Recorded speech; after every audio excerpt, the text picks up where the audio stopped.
Hello, Assalamualaikum. My name is Danish Irfan bin Ismail. My metric number is 82507. So today I will share you about development of urban agriculture in Malaysia. Urban agriculture is not a new phenomenon. Urban population have engaged in producing some of their food close to their own residence within or outside the city. Food production in urban settlements of ancient civilizations has always been part and parcel of the urban economy. UA can be defined in a number of ways. UA as a socio-economic activity that involves crop growing and livestock keeping in intra-urban open space and peri-urban areas Savio 1998. UA is defined as the practice of agricultural activities within urban and peri-urban periphery, Islam and Siwa 2012. This presentation may focus on small-scale farming in the urban environment as practiced by the historically disadvantaged groups. So, why UA is needed? Firstly is rising population. United Nations predicted world population to reach 9.8 billion by 2050. And secondly, limited land. Arable land is decreasing due to rising need for urbanization. Thirdly, pollution. Crop can be contaminated when exposed to various pollutants.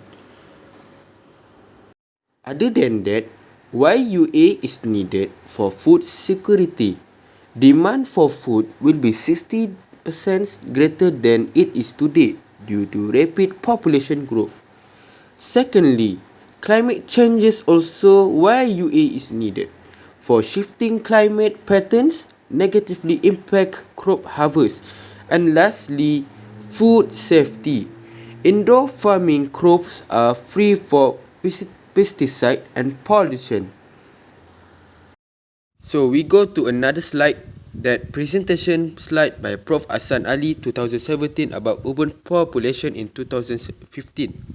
So Hong Kong is 100% about urban population in 2015, while Malaysia is 75 urban population in 2017 and lastly the smallest number percentage in urban population in 2015 is Papua is 30%.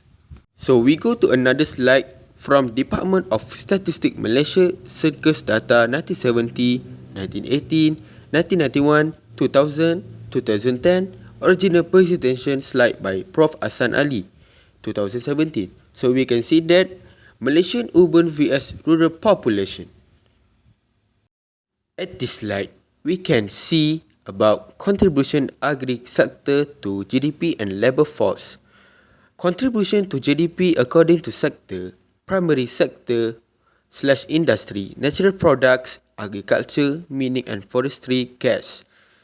So secondary sector / industry, processing, manufacturing and construction. And lastly is tertiary sector industry, service, retail sales, entertainment, financing and organisation. So this is presentation slide from Prof. Hassan Ali 2017. The nature of UA is largely the result of the sector being officially marginalized in urban land allocations and a planning process by Ryan et al. 1995. In some cases, UA grew with informal settlement and being incorporated informally as an urban land use activity. Question mark. How about in development plan or land use plan government reserve? So UA activity was mainly informal, however, practitioners did apply modern technology if they need resource. For example, water collection or rainwater harvesting, biochar and composting storage, drainage and slope terracing. Here is another slide. Following the phenomenon increase in the cost of living in the city, widespread of the poverty and unemployment encouraged the B40 households that often involved in the informal sector to venture into food production as an alternative to money. In some cases, UA were able to sustain food production due to several factors including involvement of family labor, minimum capital and utilization of simple and appropriate technology to increase productivity. During the 90s, UA practitioners were estimated to be about 800 million Sawi what 1998. So, urban agriculture is important in the urban informal sector in the most developing country, Islam and Siwa 2012. UA is especially mobile and its scale of operation change based on the need and readiness or change of environment, technical, socio-cultural and economic factors. So, at this slide, you can see table 1 urban agriculture farming system. So, you can read, okay? So, lack of data to describe the type of crop planted in UA. Where 1981 simply state that production of crop should be based on the sustained contribution to consumption levels, the value of the crop consumed, length of harvest and the sale of the crop.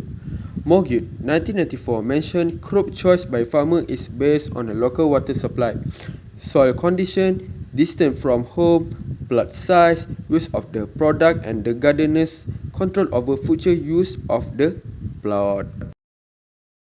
So we go through another slide is about issue prospect of UA. Firstly, access to land illegal. The ability to access land is an important factor in determining who farm in the urban environments.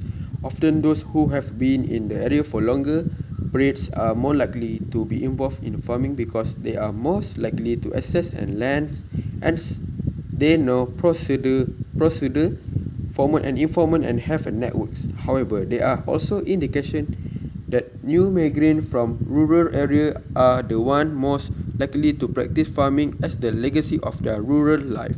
In practice, UA proved to be a complex action integrated into the urban fabric. Secondly, is special dimension. According to Islam and Siwa 2012, area effectively under UA is much greater than conventional land use classification and maps may capture. Reported area often exclude from of UA in residential spaces. Land uses for UA is also found adjacent to road and railway lines, river and valley along power lines and other open space within urban boundaries illegal. Special dimension. The size of the plots differ according to the availability of space and the ability of the individual to work the area. Land uses for UA is not always within the residential site. Plots are in the same cases considerable distance away from the residential sites. UA practice are spatially spread within an urban boundary. The dispersed pattern results from the mobility of the sector, as it constantly shifts from one place to the another, giving away to urban development. Thirdly, planning policy and strategy. A planned urban environment generally considers farming as a non-urban land use activity. Variant et al. 1995 based in its argument on Gauteng Provincial Government Policy Document South Africa. Gauteng Small Farmer Settlement Program Policy Document specified that existing land allocation and tension policy in relation to government-owned agricultural land are viewed inappropriate for agricultural development in Gauteng. Urban authorities view UA as a remnant of rural life interfering with modernization.